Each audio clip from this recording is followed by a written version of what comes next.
साथियों, इस प्लेटफॉर्म पर आप सबका स्वागत है।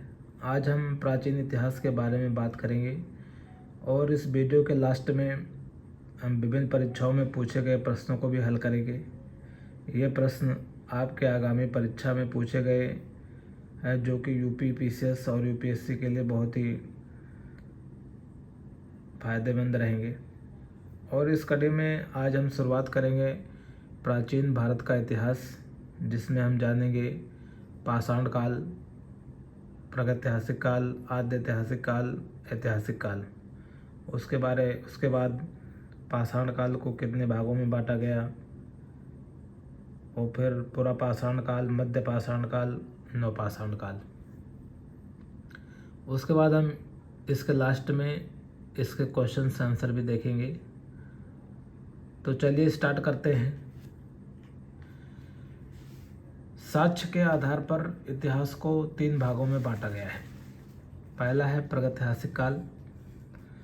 प्रागैतिहासिक काल उस काल को कहते हैं जिसमें कोई भी लिखित साक्ष्य नहीं है, केवल पुरातात्विक साक्ष्य ही प्राप्त होते हैं। उसके बाद आता है आद्य ऐतिहासिक काल। आद्य ऐतिहासिक काल में लिखित और पुरातात्विक साक्ष्य दोनों मिलते हैं, परंतु लिखित साक्ष्य को सही से पढ़ा नहीं गया, उसका बोध नहीं हो पाया, इसलिए उससे कोई निष्कर्ष नहीं निकलता है। और तीसरा है ऐतिहासिक काल। ऐतिहासिक काल उस कालखंड को कहते हैं जिसमें लिखित और पुरातात्विक साक्ष्य दोनों मिलते हैं और इस कालखंड को पढ़ा भी गया है। प्रागैतिहासिक काल के बारे में जानकारी करते हैं। इसके जनक डॉक्टर प्राइमरोज हैं। यह एक अंग्रेज थे और इनके द्वारा कर्नाटक में रायचूर जिला है, रायचूर जिले के लिंगसुगुर नामक स्थान पर 1824 में पाषाण के उपकरण जैसे कि छुरा, तीर के फलक इत्यादि की खोज किया, इसलिए इन्हें भारत के प्रागैतिहासिक काल का जनक भी कहा जाता है। 1853 एडी में जॉन इवांस के द्वारा मध्य प्रदेश में नर्मदा नदी के टी नरसिंहपुर में बड़ी संख्या में पाषाण उपकरण प्राप्त हुए। 1863 में रॉबर्ट ब्रोसफुट, जिन्हें जियोलॉजिकल सर्वे के प्रमुख को कहा जाता है, इन्होंने मद्रास के निकट पल्लवरम में पत्थर से बनी एक हैंड एक्स यानी कुल्हाड़ी की खोज की थी। 1884 एडी में विलियम किंग द्वारा अतिरम पक्कम में एक हैंड एक्स की खोज हुई। उसके बाद 1935 में डी टेरा पीटरसन के नेतृत्व में मेल कैम्ब्रिज दल द्वारा शिवालिक पहाड़ियों में और पाकिस्तान के पोतवार के पठार में पाषाण उपकरणों की खोज हुई। 1950 ईस्वी में स्टुअर्ट पिगट ने अपनी किताब में प्री हिस्टोरिक इंडिया में पाषाण काल के बारे में विस्तृत चर्चा की है। अब हम देखते हैं कि उपकरणों की भिन्नता के आधार पर संपूर्ण पाषाण युगीन संस्कृति को 3 मुख्य चरणों में विभाजित किया गया है। यह है पुरा पाषाण काल, पाषाण काल और नवपाषाण काल, मध्य पाषाण काल और नवपाषाण काल। तो पुरा पाषाण काल को 3 मुख्य भागों में बांटा गया है: निम्न पुरा पाषाण काल, मध्य पुरा पाषाण काल और उच्च पुरा पाषाण काल। इनके डेट हैं: निम्न पुरा पाषाण को 5 लाख से 50,000 वर्ष ईसा पूर्व तक, और मध्य पुरा पाषाण काल 50,000 से 40,000 ईसा पूर्व तक, उच्च पुरा पाषाण काल 40,000 से 10,000 वर्ष ईसा पूर्व तक। अब हम देखेंगे कि पूर्व पाषाण काल में कौन कौन से उपकरणों की खोज हुई और कौन सी संस्कृति का विस्तार हुआ। तो निम्न पुरा पाषाण काल में उपकरण बनाने के लिए कोर संस्कृति का प्रयोग करके ये उपकरण बनाए जाते थे, और इसके उदाहरण हैं जैसे कि चॉपर, चॉपिंग, बिदारनी, क्वार्टरजाइट पत्थरों का प्रयोग करके इन उपकरणों का निर्माण किया गया। अब ये उपकरण कहाँ पर पाए गए और निम्न पुरापाषाण काल से जो स्थल संबंधित हैं वो कौन कौन से स्थल हैं तो हम देखेंगे। चौतरा में चॉपर नॉबिंग, चॉपर, चॉपिंग एवं हैंड एक्स के साथ साक्ष्य पाए गए हैं। स्थल हैं कश्मीर के पोतवार के पठार यानी चहलगाम में, राजस्थान के मरुभूमि डिडवाना में और महाराष्ट्र के निवासा में, उत्तर प्रदेश की बेलन घाटी में जो कि इलाहाबाद में है और मध्य प्रदेश के भीमबेटका में, टी नरसिंहपुर में। इन सब स्थानों से जो पाषाणकालीन साक्ष्य मिले हैं उनका श्रेय डी.एन. वाडिया तथा डी. टेरा पीटरसन को जाता है। जैसा कि इसमें दिया गया है, पूर्व पुरापाषाण काल से संबंधित कुल 44 पुरास्थल प्राप्त हुए हैं। उपकरणों के अतिरिक्त बेलन के लोहंदालाना क्षेत्र से संबंधित इस काल की अस्थि निर्मित मातृ देवी की प्रतिमा भी मिली है जो कौशाम्बी संग्रहालय में सुरक्षित है। फलकों की अधिकता के कारण मध्य पुरापाषाण काल को फलक संस्कृति भी कहा जाता है।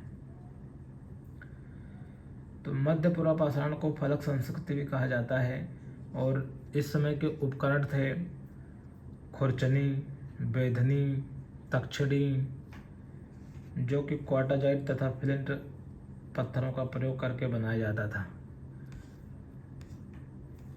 इस समय अग्नि के प्रयोग से परिचित रहने के कारण ये मानव मांस कच्चा खाते थे और शिकार पर निर्भर रहते थे। उनका भोजन मांस अथवा कंदमूल फूल हुआ करता था। इसके बाद आता है उच्च पुरापाषाण काल। उच्च पुरापाषाण काल की ब्लेड संस्कृति का प्रयोग होता था। ब्लेड संस्कृति के आधार पर ब्लेड के आकार जैसे उपकरणों का प्रयोग किया गया और इसी समय में तापमान में वृद्धि हुई। आधुनिक मानव होमो सैपियंस का उदय भी हुआ और चित्रकारी नक्काशी की पहली बार शुरुआत भीमबेटका में की गई। भीमबेटका की गुफा में इसी प्रकार की एक चित्रकारी देखी गई जो कि एमपी में है। चित्रों में हरे लाल रंग का प्रयोग किया गया है। नक्काशी बेलन नदी घाटी में लोहंदा नाले में अस्त निर्मित मानव निर्मित देवी की मूर्ति मिली है और यहाँ के उपकरण थे खुरचनी, बेधनी, लक्षणी तथा ब्लेड।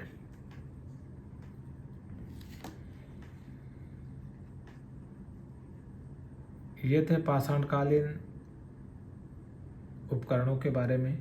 अब हम देखेंगे मध्य पाषाण काल के बारे में।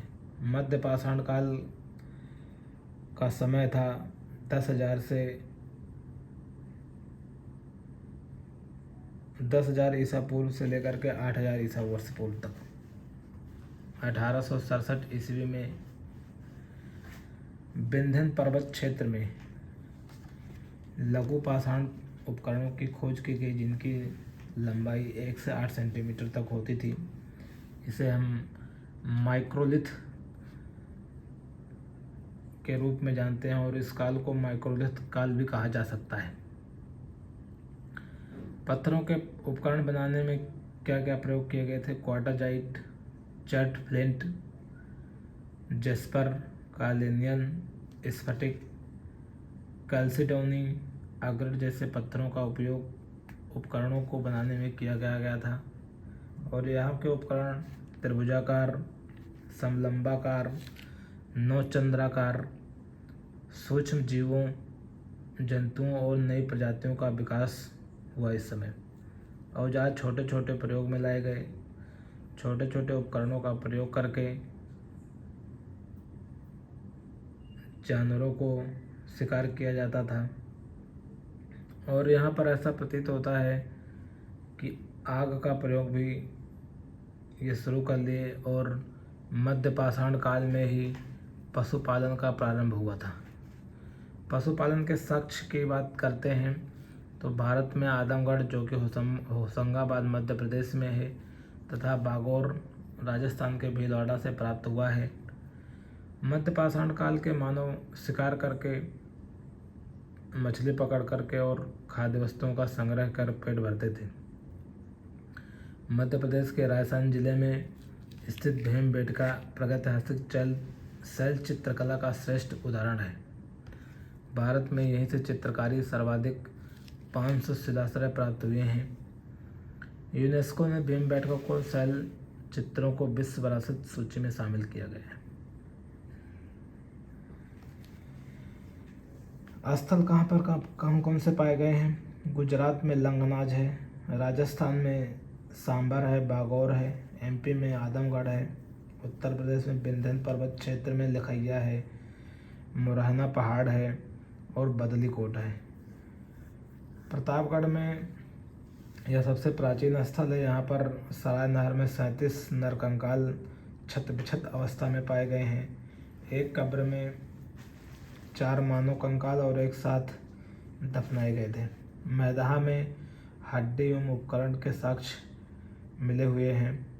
हड्डी एवं उपकरण और आभूषण मृग श्रृंग के साथ पाए गए हैं। दमदमा में 41 नरकंकाल मिले। एक कब्र में 3 कंकाल एक साथ मिले हैं। 5 कब्र में युगल समाधान प्राप्त हुआ है और 35 कब्र में सिंगल समाधान प्राप्त हुआ है। इससे पता चलता है कि यहाँ के लोग शवों को दफनाना जानते थे। स्तंभ गर्त मिला हुआ है और गर्त चूल्हे भी मिले हैं। लखैया में 17 नर कंकाल, सारे कंकाल के सर पश्चिम में और पैर पूर्व में थे। राजस्थान के भीलवाड़ा में बागौर पर स्थान पर पशुपालन के साक्ष्य प्राप्त हुए हैं। मध्य प्रदेश के होशंगाबाद जिले के आदमगढ़ में पशुपालन के साक्ष्य प्राप्त हुआ है। राजस्थान के सांबर में प्राचीनतम वनस्पति के साक्ष्य मिले हैं। गुजरात के लंगनाज में 4 नरकंकाल तथा 8 गर्त चूल्हे मिले हैं और आग का प्रयोग सर्वप्रथम आदमगढ़ से प्राप्त मिलता है। अब हम देखेंगे नवपाषाण काल के बारे में। नवपाषाण काल के जनक सर लुब्बाक को माना जाता है तथा नवपाषाण काल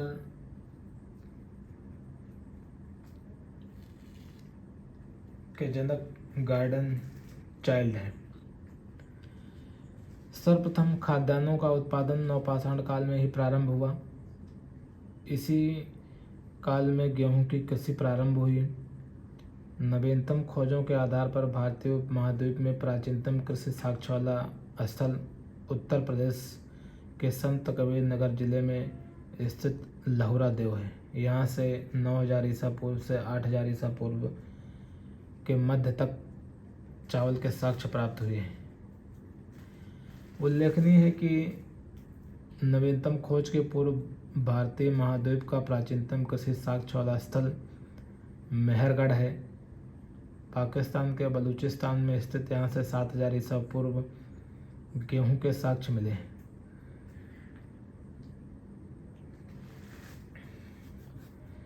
नवपाषाण काल को हम क्रांति काल के नाम से भी जानते हैं, क्योंकि मध्य पाषाण काल में मानव आखेर तथा शिकार करता था, परंतु नवपाषाण काल में कृषि की खोज की और मनुष्य खेती करने लगा।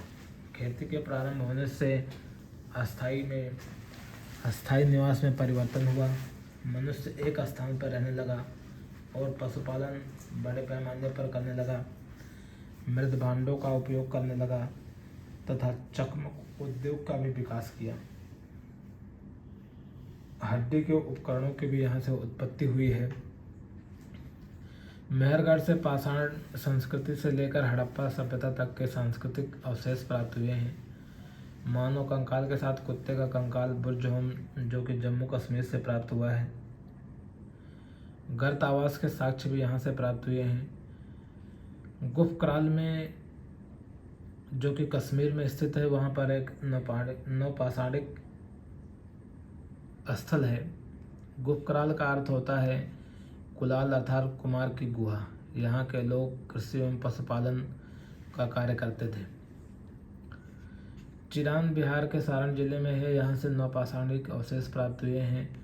बुरजहोम के पश्चात चिरान से सर्वाधिक मात्रा में नौपाषाणिक उपकरण प्राप्त हुए हैं। यहाँ से हड्डी के अनेक उपकरण प्राप्त हुए हैं।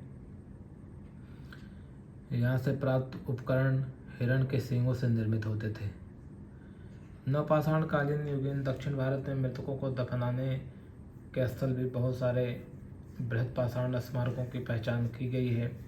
नवपाषाण कालीन पुरास्थल से राख के टीले, जो कि कर्नाटक में मैसूर के पास बेल्लारी जनपद में स्थित संगन कल्लू नामक स्थान से प्राप्त हुई है। पिक्कलिहल में भी राख के टीले मिले हैं। ये राख के टीले नवपाषाण युगीन पशुपालक समुदायों के मौसमी शिविरों के जले हुए अवशेष हैं। आग का उपयोग नवपाषाण काल की एक महत्वपूर्ण उपलब्धि थी। धातुओं की बात करें तो यहाँ पर धातुओं में सबसे पहले तांबे का प्रयोग हुआ। इस चरण में पत्थर एवं तांबे उपकरणों का साथ साथ प्रयोग जारी रहा। इसे ताम्रपाणिक संस्कृति भी कहा जाता है। ताम्रपाषाणिक का अर्थ होता है पत्थर एवं तांबे के प्रयोग की अवस्था। भारत में ताम्र युग की बस्तियां दक्षिण पूर्वी राजस्थान, पश्चिमी मध्य प्रदेश, पश्चिमी महाराष्ट्र तथा दक्षिण पूर्वी भारत में पाई गई है। दक्षिण पूर्वी राजस्थान में 2 पुरास्थलों की खुदाई हुई है, जिसमें से ये अहाड़ एवं गिलुंद हैं। ये पुरास्थल बनास घाटी में स्थित है। बनास घाटी में स्थित होने के कारण इन्हें हम बनास संस्कृति भी कहा जाता है। और दूसरा आता है अहाड़ संस्कृति। अहाड़ संस्कृति का प्राचीन नाम ताबवंती भी है। यहाँ पर अर्थात तांबे वाली जगह, ताबवंती का अर्थ होता है अर्थात तांबे वाली जगह। यहाँ के मकान पत्थर की चहारदीवारी से घिरे हुआ करते थे। आड़ के पास गिलुंद में मिट्टी की इमारत बनी हुई है, पर कहीं कहीं पक्के ईंटें भी लगी हुई हैं। गिलुंद में तांबे के टुकड़े मिलते हैं। पश्चिमी मध्य प्रदेश में मालवा, कायथा, एरंड एवं नौदा टोली प्रमुख क्षेत्र हैं। नौदा टोली मध्य प्रदेश का एक महत्वपूर्ण ताम्रपाषाणिक पुरास्थल है, जो इंदौर के निकट स्थित है। इसका उत्खनन HD संकालिया ने कराया था। यहाँ से मिट्टी, बांस एवं फूस के बने चौकोर एवं वृत्ताकार घर के साक्ष्य मिले हैं। और यहाँ के लोग मूल रूप से मृदभांड लाल काले रंग के बनाते थे, जिसमें ज्यामितीय आरेख भी उत्कीर्ण किया करते थे। आगे देखते हैं। आगे होती है कायथा संस्कृति, जो हड़प्पा की संस्कृति की कनिष्ठ समकालीन सभ्यता है, समकालीन है। इसके मृदभांडों में कुछ प्राक हड़प्पीय लक्षण भी दिखाई देते हैं। इस संस्कृति की लगभग 40 बस्तियां मालवा क्षेत्र से प्राप्त हुई हैं, जो अत्यंत छोटी छोटी हैं। मालवा संस्कृति अपने मृदभांडों की उत्कृष्टता के लिए जानी जाती है। मध्य प्रदेश में कायथा और एरंड की तथा पश्चिमी महाराष्ट्र में इनाम की बस्तियां किलाबंद हैं। पश्चिमी महाराष्ट्र के कुछ प्रमुख पुरास्थल हैं, जिनमें जोरवे है, निवासा है, दैमाबाद है, और पुणे में चंदौली, सोनगांव, इनाम गांव, प्रकाश और नासिक है। ये सभी पुरास्थल जोरवी संस्कृति के हैं। और जोरवी संस्कृति में अब तक 200 स्थलों की खोज की जा चुकी है, जिसमें दैमाबाद सबसे बड़ा है, जो कि गोदावरी नदी के तट पर पाया जाता है। यह लगभग 20 हेक्टेयर में फैला हुआ है, जिसमें लगभग 4000 लोग रह सकते थे। जोरवे संस्कृति का एक स्थल है निवासा, जहाँ से पटसन का साक्ष्य प्राप्त हुआ है। इससे पता चलता है कि यहाँ के लोग पटसन की खेती भी करना जानते थे।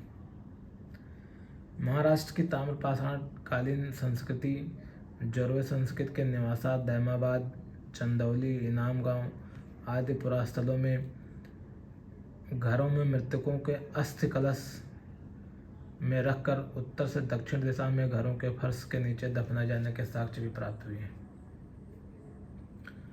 इनाम गांव स्थल पर चूल्हों सहित बड़े बड़े कच्ची मिट्टियों के मकान एवं गोलाकार गड्ढों वाले मकान मिले हैं। पश्चात की अवस्था 1300 से 1000 ईसा पूर्व में 5 कमरों वाला एक मकान मिला है, जिसमें 4 कमरे आयताकार हैं और एक वृत्ताकार है। इनाम गांव में 100 से अधिक घर तथा अनेक कब्रें पाई गई हैं। यह बस्ती किलाबंद है और खाई से घिरी हुई थी, जबकि यहाँ के सरदार प्रायः केंद्र स्थल में रहता था। दक्षिण पूर्वी राजस्थान की बात करें तो पश्चिमी मध्य प्रदेश, पश्चिमी महाराष्ट्र और अन्यत्र रहने वाले ताम्रपाषाण युग के लोग मवेशी पालते थे और खेती करते थे।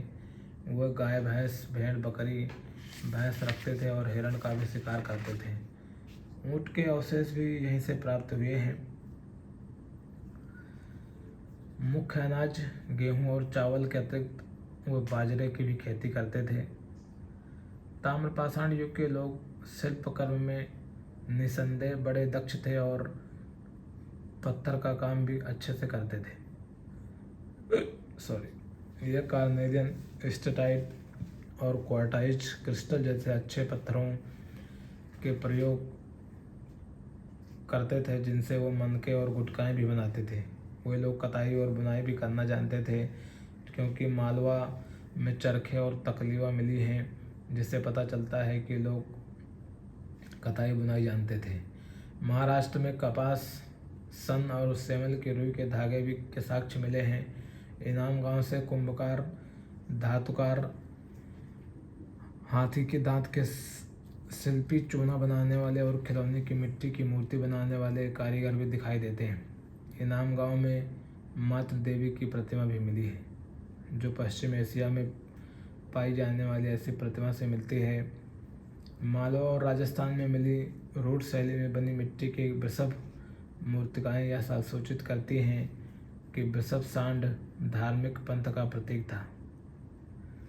पश्चिमी महाराष्ट्र की बात करते हैं तो चंदौली और निवासा में कुछ बच्चों को तांबे के मनकों का हार पहना करके दफनाया गया है तथा अन्य बच्चों की कब्रों में सामानों के तौर पर कुछ बर्तन मात्र भी पाए गए हैं।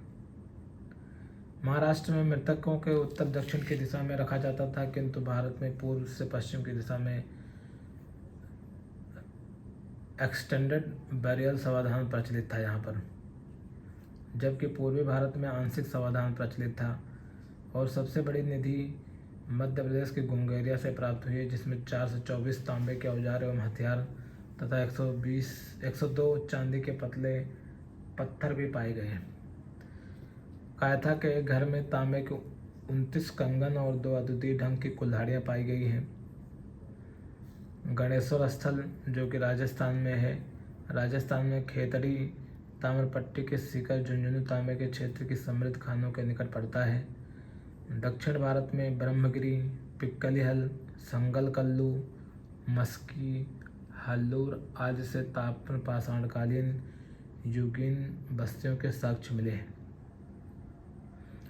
दक्षिण भारत में कृषक की अपेक्षा चरवाहा संस्कृति का अधिक प्रमाण मिलता है। भारत में सर्वप्रथम 1861 ईस्वी में अलेक्जेंडर कनिंघम को पुरातत्व सर्वेक्षक के रूप में नियुक्त किया गया था। 1871 ईस्वी में पुरातत्व सर्वेक्षण को सरकार के एक विभाग के रूप में गठित किया गया था और लॉर्ड कर्जन के समय वर्ष 1902 में इसे भारतीय पुरातत्व सर्वेक्षण के रूप में केंद्रीकृत कर जॉन मार्शल को इसका प्रथम निदेशक बनाया गया था। आज के वीडियो में हम पहला चैप्टर कंप्लीट किए हैं और इसके नेक्स्ट वीडियो में इसके प्रश्नोत्तर को देखेंगे। आज के लिए बस इतना ही। धन्यवाद।